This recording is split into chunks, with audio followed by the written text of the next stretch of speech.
আল্লাহ তাআলা রাতভর তার রহমতের হাত প্রসারিত করিয়া হাত বাড়াইয়া ডাকে রে বান্দা আয়, এরে গুনাহগারের দল,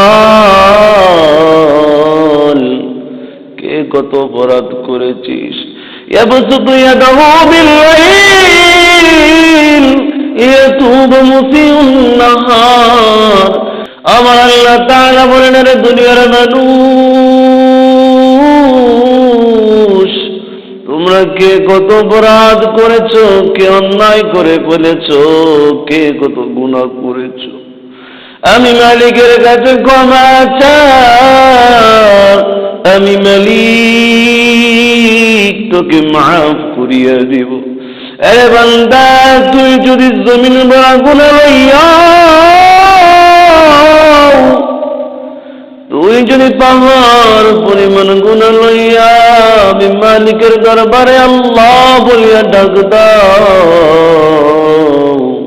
আল্লাহর নবী পয়গম্বর বলেন, আল্লাহ তাআলা রাতভর তার রহমতের হাত প্রসারিত করিয়া হাত বাড়াইয়া ডাকে রে বান্দা আয়, এরে গুনাহগারের দল, কে কত অপরাধ করেছিস।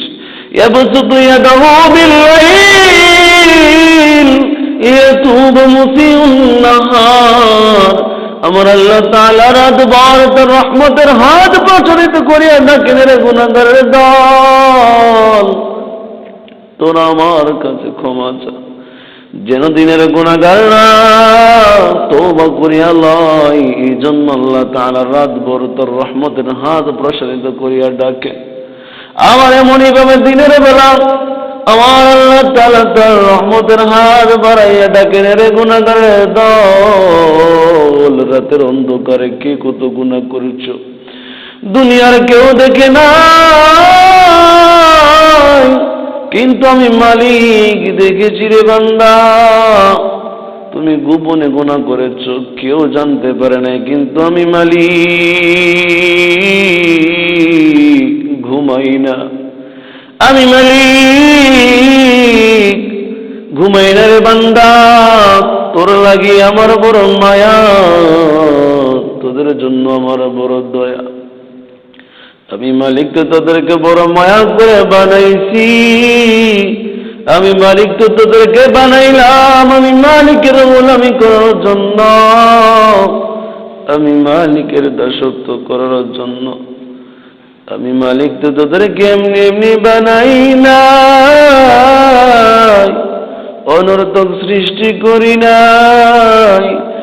أفحسبتم أنما خلقناكم عبثا وأنكم إلينا لا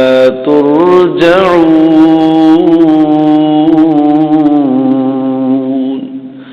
আমি মালিক তোদেরকে এমনি এমনি বানাই নাই, আমি মালিক তোদেরকে অনর্থক সৃষ্টি করি নাই। তোরা দুনিয়ার জমিনের মধ্যে যেইভাবে দুনিয়া কামানোর জন্য দুনিয়াকে আঁকড়ে ধরেছিস, মনে হয় আর কোনোদিন আমার কাছে ফিরে আসবে না, এমন ভাবে দুনিয়ার মধ্যে প্রতিযোগিতা শুরু করে দিলি দুনিয়া কামানোর জন্য। এমন নাই, আমি তো তোদেরকে এই জন্য বানাই নাই। তোদেরকে আমি কেন বানাইলাম জানোনি? وما خلقت الجن والإنس إلا ليعبدون।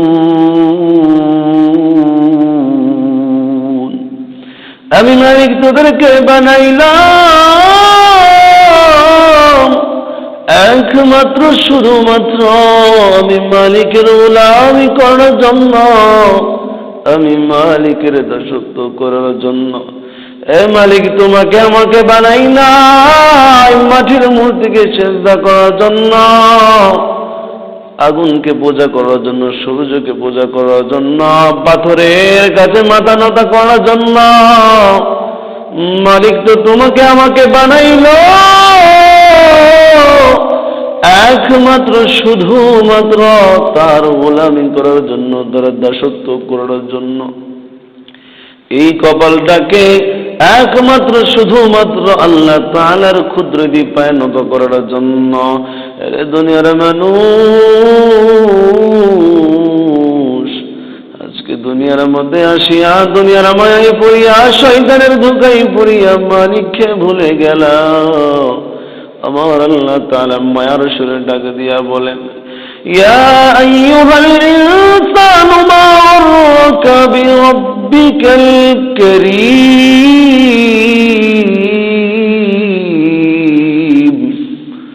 আমার আল্লাহ তাআলা বলেন, রে দুনিয়ার মানুষ, কোন জিনিস তোমাদেরকে ধোঁকা দিলে দয়াময় আল্লাহ থেকে? দুনিয়ার মানুষ, আমার আল্লাহ তাআলা কুরআনুল কারীমের মধ্যে অন্য জায়গায় বলেন, আল্লাযী খালাকাল মাউতা ওয়াল হায়াতা লিয়াবলুয়াকুম আইয়ুকুম আহসানু আমালা।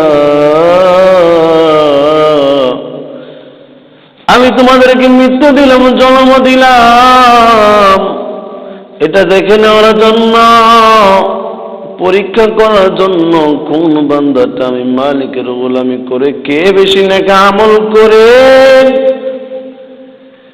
কে আমার গোলামি করে, কে আমার দাসত্ব করে, এটা আমি দেখে নেওয়ার জন্য,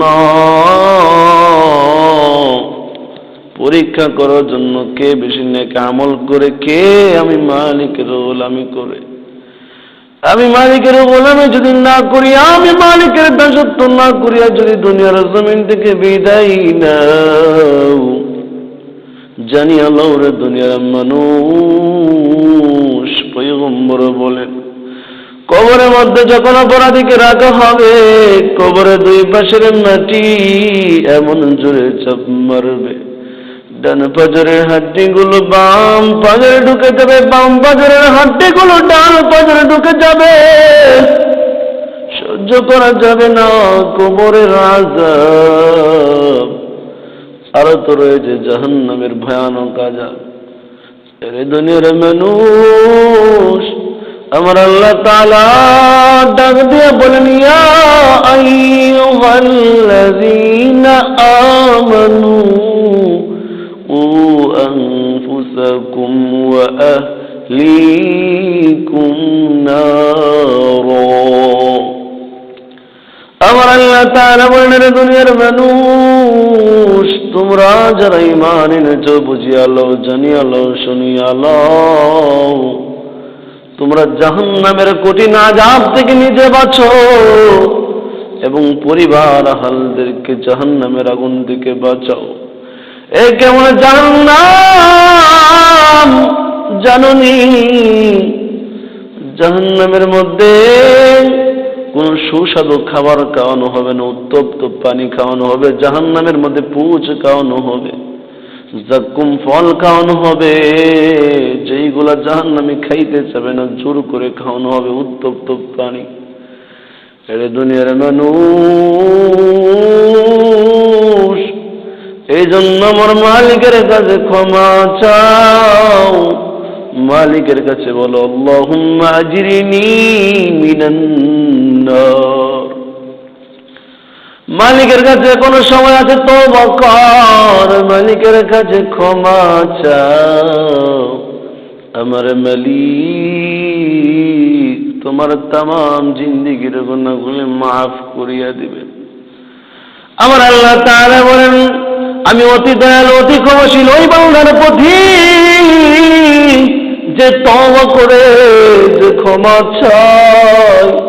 ওয়া ইন্নী লাগাফফারুল লিমান তাবা ওয়া আমানা ওয়া আমিলা সালিহান সুম্মা ইহতাদা। আমার আল্লাহ তাআলা বলেন, আমি অতি ক্ষমাশীল, আমি অতি দয়ালু ওই বান্দার প্রতি যেই বান্দা তওবা করে, যেই বান্দা ঈমান আনে, তওবা করার পর এবং নেক আমল করে সৎ পথে অবিচলিত থাকে, মৃত্যু পর্যন্ত সে সঠিক পথে চলে, ভুল হয়ে গেলে সে আমি মালিকের কাছে তওবা করে